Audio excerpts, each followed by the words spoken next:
Okay, welcome to my podcast. Welcome to the Debonair Show. This is the show that really inspires a talk that really inspires everybody, where everybody can share their opinion, but share honest opinion.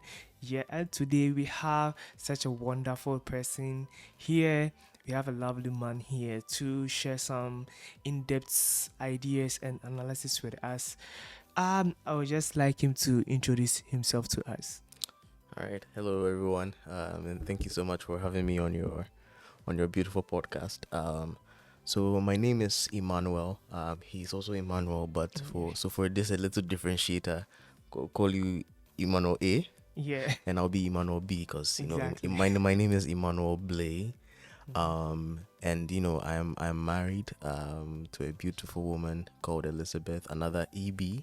That's great. Um, and I also pastor a church here in my city called Lighthouse Gospel Ministries, Awesome. which I've been doing for a while. And I'm glad to serve all the many people that I come in contact with, and also just to lead them in the way that God has spoken about in His Word. Aside that privilege too, I have the opportunity to work a full-time job as a software engineer. So when you don't find me in church, when you don't find me anywhere else, you usually find me cooking up a project or actually doing my actual work that I'm being paid to do. That's just a little bit about myself, and I know we can maybe talk about a few more things as we move on. Yeah. Yeah, thank you for introducing yourself. I mean, your personality is a personality that for me I really cherish and I really love, and I know my audience will also love it as well. As you just said about you that you're a pastor, so we are hoping to hear a lot from you today. Yeah, about personality. Oh my, oh Yeah. my. So, without wasting much time, we are delving into the concept of personality today. In today modern days, I think people don't really know themselves. When we say personality, I think people find it very difficult to explain personality. So my first question to you is that how do you define personality, and what key factors do you believe shapes personality? So I mean, first of all, thank you so much. It's a very interesting topic, to discuss. And when I think about personality, and I'll just give a quick disclaimer, for anyone that's watching or listening, everything that I believe about my general worldview about life, so the common things, the abstract things, is funneled through what I believe God has said about all of us. There's a lot of misinformation about who people think God is. And because of that misinformation, it's very easy to interpret what He says as Yeah. something that He didn't mean. An example could be, typically we have, parents or maybe friends that may have betrayed us or hurt us in the past. And so somehow we place that framework on God. Yeah. And so when we want to interpret God, then we just see him as, you know what? I can see him betraying me, right? Yeah. So just to move outside of that and to just kind of dig into what personality really is.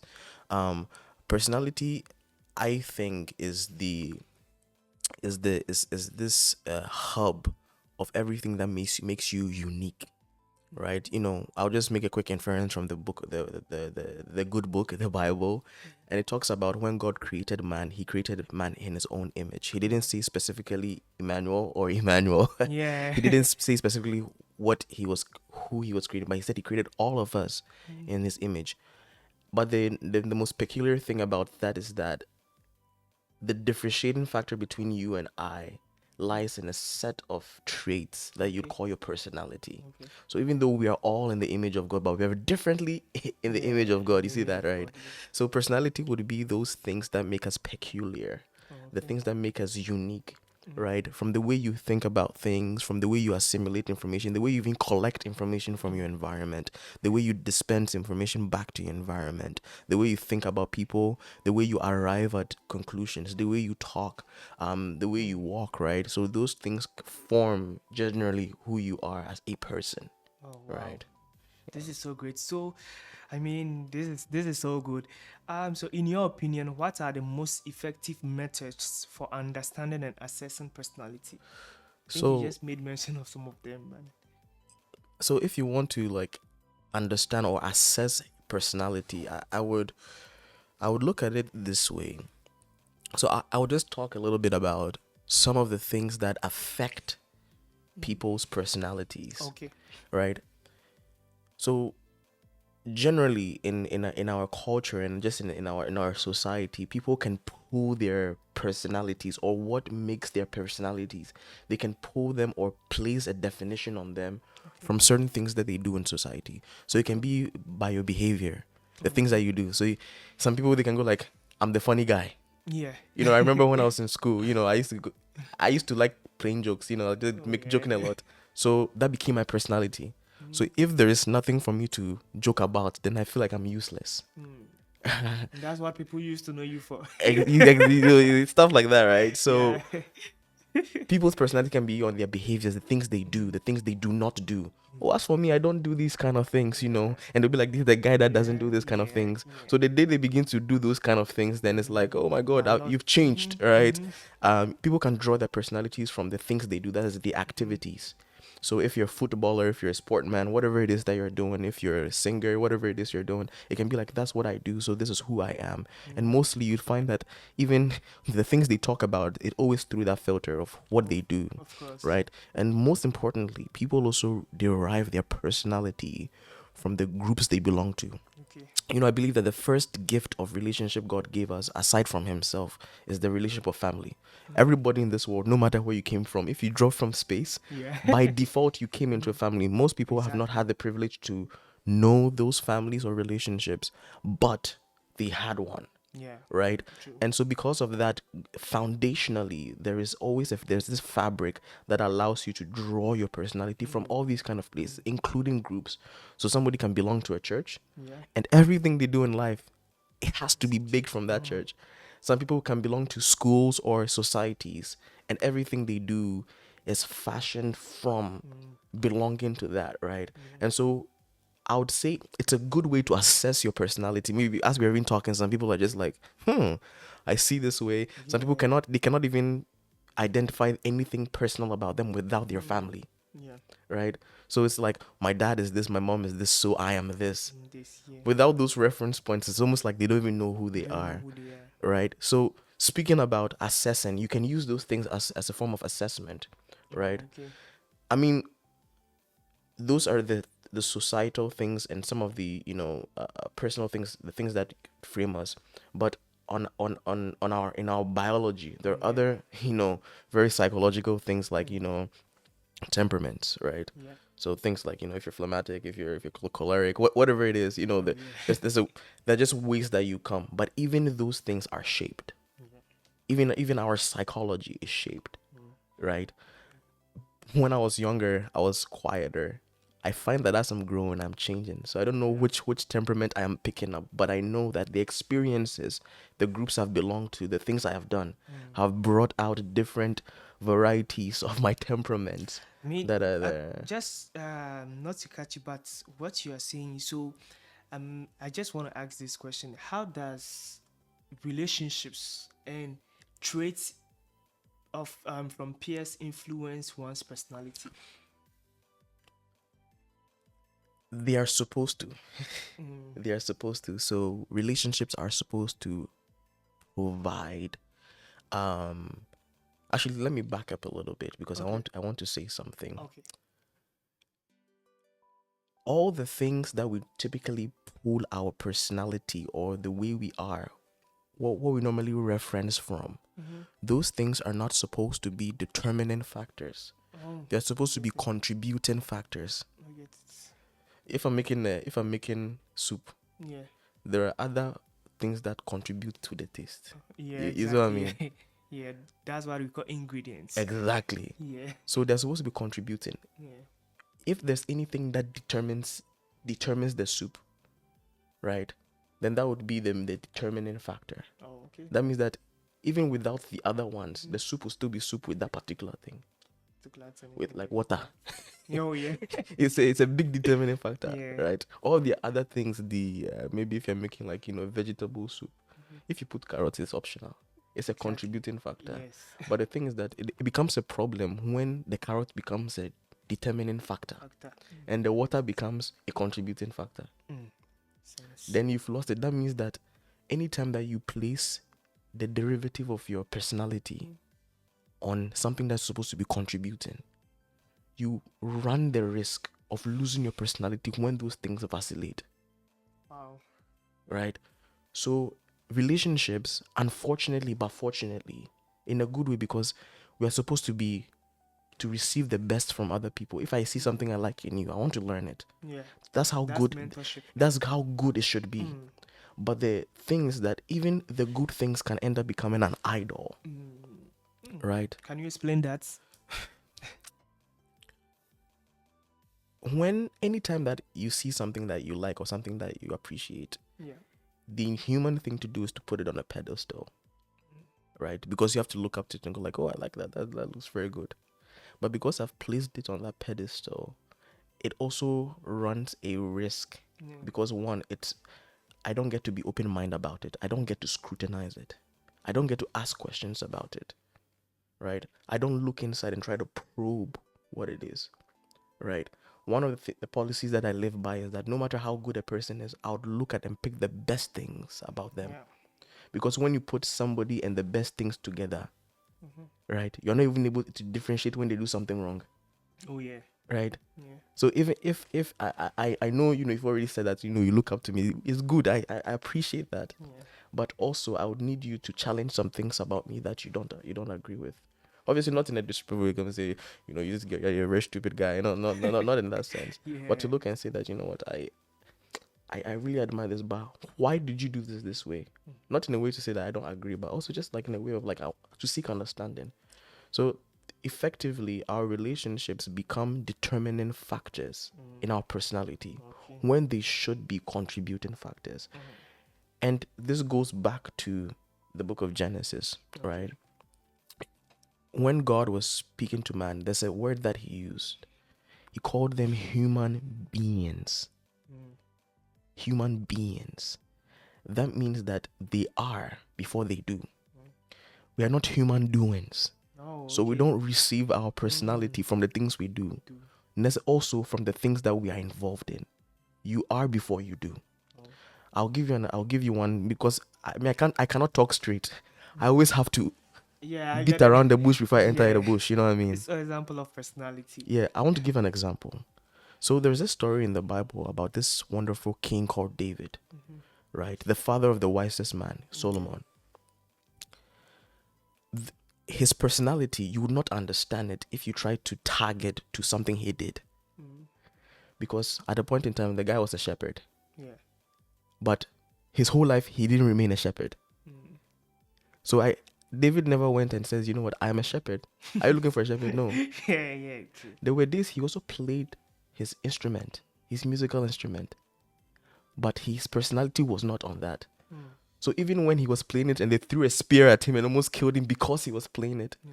he didn't stop and go like, oh my goodness, I don't think they like my playing. So you know what, I'm not a human being anymore. Nobody likes me anymore. Yeah. Right? Because at the end of the day, his personality, who he was never on what he did. Mm. To the point that he was ordained and commissioned to become a king. Wow. And in that journey, his mentor, the person that he was supposed to look up to, ended up wanting to murder him. Wow. So now the question I would ask is, my God, I thought I was supposed to be a king. So why am I being persecuted? I don't feel like a king. That means that who you are mostly will never be based. You can never receive the validation of who you are, your personality. It cannot be on a contributing factor. Being a shepherd was a contributing factor to who he really was, but it wasn't a determining factor. What made him who he was the fact that he knew who God made him first. Oh, okay. So without those things, without the instrument, without the sheep to become a shepherd, without the brothers and a family to become a brother, to become a family man, without all these things, his identity, his personality was secure, irrespective of the condition. Yeah. So I have a question. As you are talking, I'm just jotting a lot of things down in my head. You made mention of so many unique examples. So I want to ask, how does personality affect self-esteem? The reason why I'm asking is because I feel from the examples you are giving, if you know yourself, that's how you can build upon yourself high self-esteem. But if you don't know yourself, you just go around feeling so low. Right, right, right.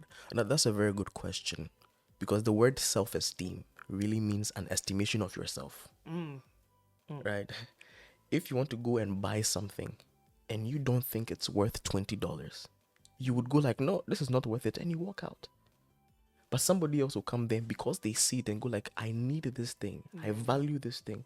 They'll pay anything for it, Mm, right? If you were to be here and it was very, very cold right now, yeah. and I told you pay $300 just to turn on the heat, you remove it. Yes. But if you were if during the summer, if I told you to let's do it, you'd be like, No, I what's the just look point? at you and just ignore you. Why Exactly. would I pay? So self-esteem really comes from being able to place a high value Mm, on certain things. If I derive my value from something that I do not value, whatever I take from them, I would never put a value on it. Right? For instance, let me give you this as an example, just to drive it home. If I were to be, let's say, a baker, yeah. but I never made any income from it, it was not something that I really had joy in doing. Any time anybody asks me, "Who are you?" I'll mention a lot of things, but baker will not be one of them. Why though? Are you seeing it? Yeah. Because I don't have a high, I don't place value on it, Mm-hmm. right? However, if even if I don't make enough money from it, but I love being a baker, Mm-hmm. I would mention it because I value it. So when people don't, when the the things they value, they don't have a high estimation on it, especially themselves, Yeah. it is difficult for them to estimate themselves higher, Okay. right? I'll give another example. Okay.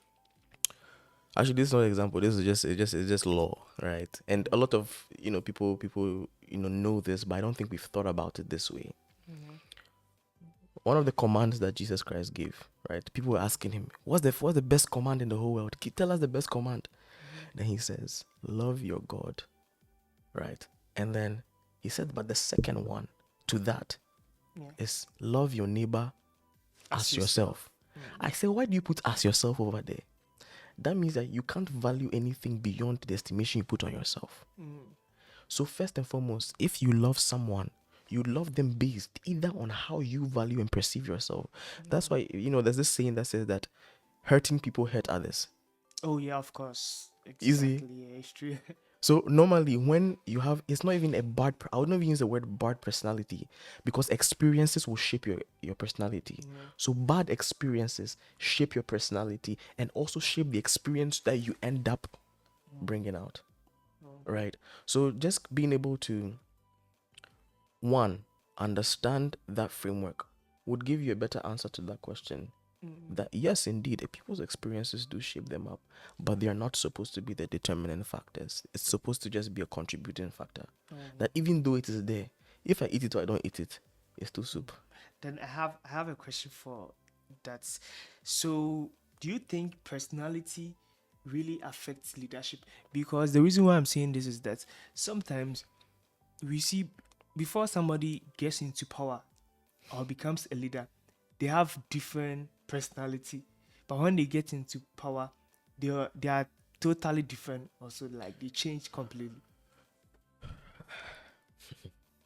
Let me put it this way. Your personality determines what you do. Mm, Like I said, your experiences in life will determine your personality, mm, yeah, right? So what you end up going through in life, what you end up being exposed to, will end up even to the point that it changes your expectations in life. mm, If you've always been exposed to uh having, let's say, any time that you want to have food, yeah, you're always eating noodles. If you meet somebody that is not eating noodles, you'll be like, what do you eat? yeah, Because your experiences have determined the yeah, kind of things that you even expect in life. So if somebody were to give you something that was not noodles or something even better than that, something more nutritious, yeah, you even begin to suspect the person, be like, no, there's something about this. yeah, What I'm trying to get at is this: the expectations that people will have, yeah, even in leadership, it's always been something that is there. Some people know how to play the part to get into those places. Okay. So if I know that I need to be A, B, C to become this thing, I would always put myself as A, B, C to become that thing. But the reality of personality is that no matter what you do, the experiences that you end up living out would always be from the abundance of your personality. That's what Bible says now. It says that out of the abundance of your heart, your mouth will speak. So normally, what is going on inside, the things that you have packed for long term, you'd realize that when situations come, that is what you begin to dish out, whether consciously or unconsciously.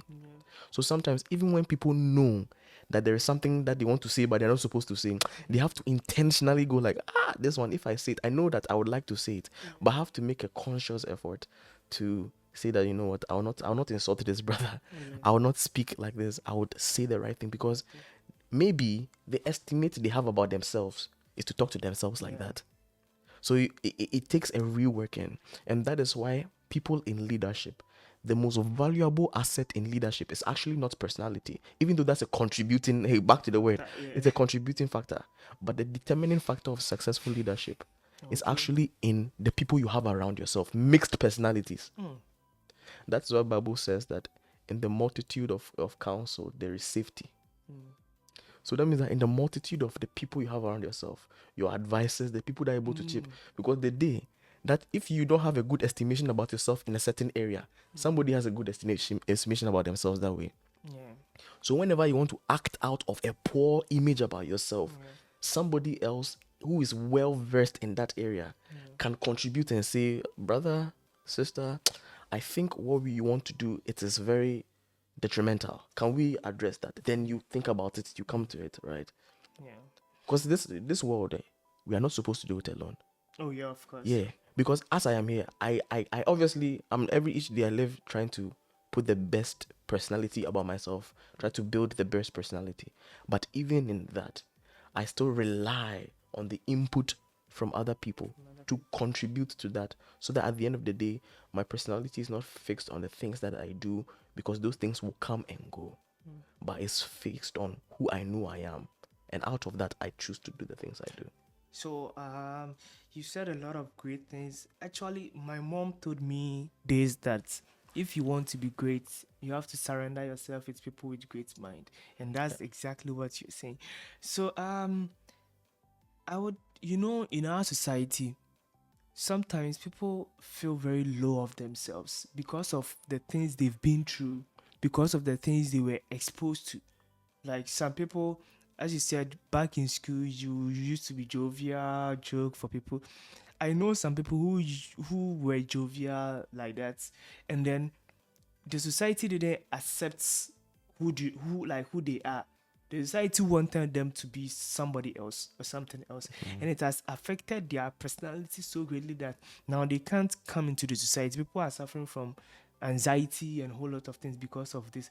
So, what is your advice for those people, such people, like those people who are down spirited, who are lost of themselves, who doesn't even know, like some people don't even believe in themselves that they are human beings because of how the society brought them down. So would you advise those people to come back to track?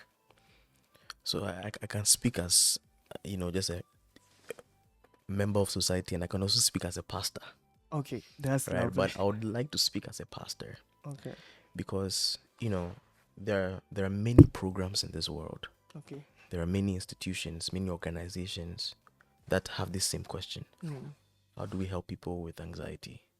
How do we help people with depression? How do we help them with this? How do we help them with things within? Right? Some people, what they try to do is that they engineer experiences that will help to reset their view of themselves. Right? So if somebody has a very, very hard time seeing themselves as, accomplished, they have to create and engineer environments around them to help them have good, experiences. And that is actually one way, because fundamentally, if you are trying to do something and it is not working, the same way you can't just take one pot of soup and swallow it. You take a spoon, then you take it one at a time. Because, excuse me, because with every little victory, you're able to ascend to a higher victory.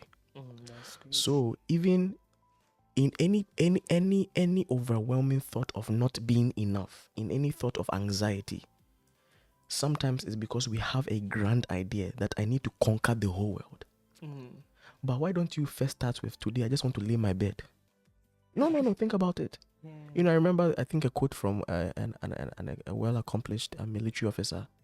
He said that, you know, the most successful, I don't know if it's a businessman or a military officer, but one of those successful guys. He said that the best habits, micro habits, just start laying your bed in the morning. And then you see, it's those little wins. You know, I see, I'm not going to get a degree. I'm not going to overcome the world. I'm not going to do this. But I know what I'm going to do today. When I come home, I'm just going to organize my home, make it clean, and just go to bed. Let's do correct. Let's put a check around that and know that we've done it. What you've done is that you've engineered an environment that says that you're a winner. Are you seeing that? Yeah. Let's say you wanted to do podcast. Now you saw all those wonderful people doing podcasts and having a channel. And then you said to yourself, I want to be like them, but you tried it and it didn't work. But today we are here doing podcast, the small one. So tomorrow now you can go and do that one. Yeah, the bigger one. Are you seeing it right now? Yeah. But more than all these experiences, more than all that, because now, even in doing these things, you still base your personality, your identity is what I'll call it now. You still base your identity on what you are doing. But I would like to submit a spiritual side to this. When God created us, He created us as spirit before as human beings. And I'll break that down, maybe for those who are not familiar with that. Bible tells us in John chapter 4 that God is spirit. So that means that when He created us in His image and His likeness, it was after as a spirit. It wasn't later in Genesis 2 that He created and formed us from the dust and gave us bodies. So his intention was to create us as human beings, but originally as spirit. When you live from your body, you're not living from who you really are. When you live from the way you feel, you don't live from who you are. Though David was a king, but there are numerous occasions that this guy felt like he wanted to kill himself. But he says, yet I will trust in the Lord. The moment you remove and your estimation from yourself and ask, how does the one that created me think about me? A phone can be defective as long as it still remains in the hands of the person that bought it. But the moment you want it to become effective, you return it to the owner, because he knows what he wanted it to be. He knows exactly what he wanted it to be. So even if you are iPhone 6 and nobody likes iPhone 6 again, take it back. They do upgrade it to iPhone X, whatever it was. The 17, 21. No, we have the 16. Oh, sorry, it was 16. You take it back. They know what to do. They know what to add to it. They know what to remove from it. That way, when it comes from the factory, it will be like, I've come again. But this time around, it is the maker, the one who initiated you, the one who thought about you. I know people have different worldviews about how they came into this world. I believe God created us with intention. And because He created us with intention, my life is not a calamity. Man. Right? Are you getting this now? It cannot be just a slew of chemicals that just came together. No, it cannot be that. Then at the end of the day, my life is useless. But the Maker had intentions and plans for me. That as I walk this world with other people, some people will disappoint me, but I don't look to them to determine who I am. I look to Him and ask, what did you say I am in the first place? So when people do that, it just contributes, but it doesn't determine who I am.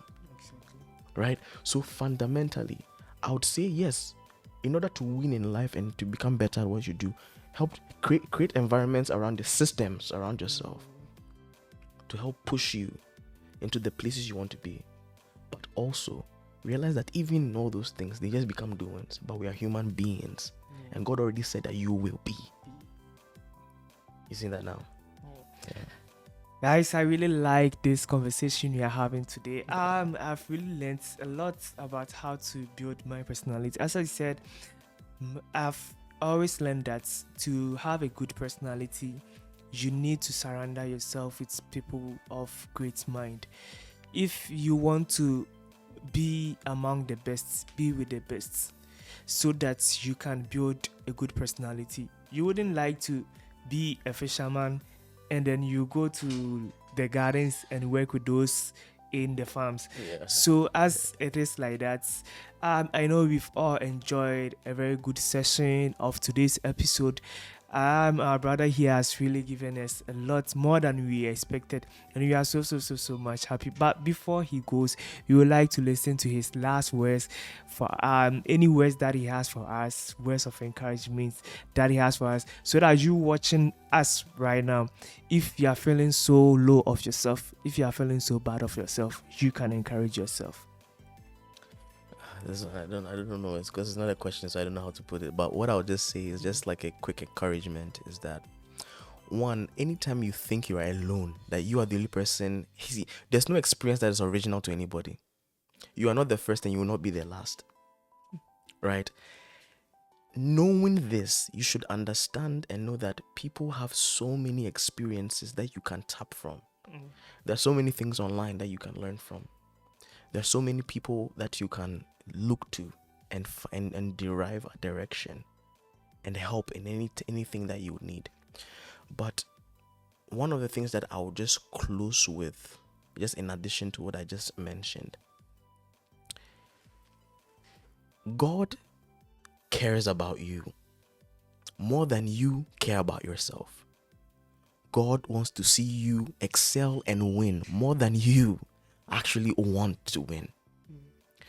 God's plans and his thoughts for you are more than the plans and thoughts you've had for yourself since you were born, even if you are 70 years old. Knowing this, don't ever think that God is this being that is way up there that we are trying to reach. No. Good thing is that we are recording on Good Friday, so I'll just chip it in there and just carry the whole bowl. What do you think? What do you That think? sounds so We good. should just take it, okay? Yes. So let me just preach real quick, Oh, yeah. God is not this abstract being we are trying to reach out to. Bible says that, his divine attributes are seen across the world. That when you look at the way the birds, I don't think there's any creature on this earth that when it's looking for food, any human being has to intervene to give it food. They find it. A bird always has food. And that's the intelligence of what he created. That everything that he's created, there is a system to it, and includes our lives as well. Sometimes we move away from it and we try to make life of ourselves and all those things, which is great. You go to work, you earn money, you pay your bills, and all those things are great. But when you focus back on Jesus Christ, the same way God did not just leave us to just figure life on our own, but he said, you know what? I just want to become a part of the experience, live the life that they could not live, and to show them how to live life, depending on the Father. To show them that when you don't know what to do, you can always talk to the Father. So the next step that you need is just a prayer away. The next thing that you can't figure out is just a prayer of just saying, God, I don't know what to do. It's okay to not know what to do. And ask, lead me to the people that know what to do. Or better still, tell me what I need to do. Right? Tell me what I need to do. If he created you in his image, then he has given you everything that you need to do. The reason why God created man, because God is a creative God. He said, why he didn't need to create anybody. It looks like he was just bored and he wanted to create people. But his nature is a creator. And the creator wants to create. So when he created you, inside of your heart, if you are sitting at home and you're not doing anything, you feel like you need to do something because your father is a creator. Of course. Your father is a creative. So he himself cannot sit down there. So when you are there, you need to do something. Most of us have figured out what we want to do in life. But how about you commit it to God and say, I can see your traits in my life. I can see your personality in my life. The way you create things, the way you arrive at solutions, I can see it in my life. Maybe it's not in this refined form yet, but you can see God in you. Embrace that. Receive Jesus in your heart and live according to that. And trust me, you not just live a fulfilled life, but you live a life that has legacy and impact. This is so powerful. Yeah. I mean, I've learned today that when I wake up, the best way to start my day is to lay my bed. You can lay your bed, you can polish your shoe. Just the Yes. little things. It's the little things. Yeah, the little things are gonna put me on track, and I know it's also going to put you on track as well. Thank you for watching us and thank you for watching this episode. Don't forget to subscribe for more of this. And then we are more than happy to bring you more of this another time. Thank you for watching us today. The bonnet. Yeah, Yeah, don't yeah. forget to subscribe. Go on YouTube and subscribe to DBTV and you get more of the Debonair show. That's right. Thank you for watching us All today. right, bro. Appreciate Right. it. You're welcome. Thank you for coming. All right, no worries.